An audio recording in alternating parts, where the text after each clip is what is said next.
Right now, we're tracking the fallout of a suspicious discovery at Fort Totten Park. Yeah, that discovery of 2 metal canisters has both the park and the nearby Fort Totten metro station shut down.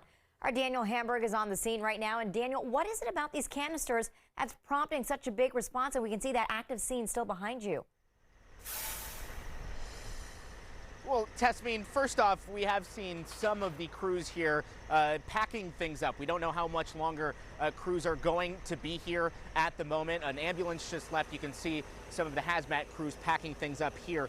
The reason why this is so concerning to find those canisters, back in 2020, the National Park Service discovered an empty World War I era metal canister on the surface of the ground in a different area of the park while working on the Fort Totten Trail. And at the time, NPS thought the canister could be an unexploded ordnance, and it was taken away and reviewed by the Department of Defense. That munition was an unfused and unused empty canister, and it was safely disposed of. Still don't know where that came from. Today, they found 2 metal canisters in a mound of soil in Fort Totten Park. We are just south of Gallatin Street, east of Fort Totten Drive. And out of an abundance of caution, and until more research can be done, the National Park Service says that the United States Park Police has blocked off the site, and they're urging people to stay out of the area. Part of why the metro station is closed as a precaution. Now, again, these canisters found in a large mound of soil along Farragut Street that appears to have been pushed into the park from the road.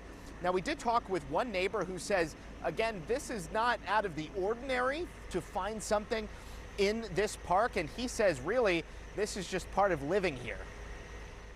No fear, nothing. This is just another day. You know what's going on. As long as I found out what happened, what's up there. Okay, that's cool.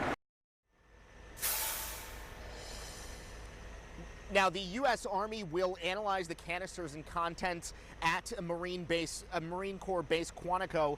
The origins of the canisters and several mounds of soil along the edge of the road are under investigation. Again, this street right here is closed for the time being. Again, not sure how long crews are going to be here, but there is a lot more to be looked into to figure out exactly where these canisters came from and what was in them. That will be something that we will be looking into in the next couple of days here. We're live in Northeast. Daniel Hamburg, DC News Now.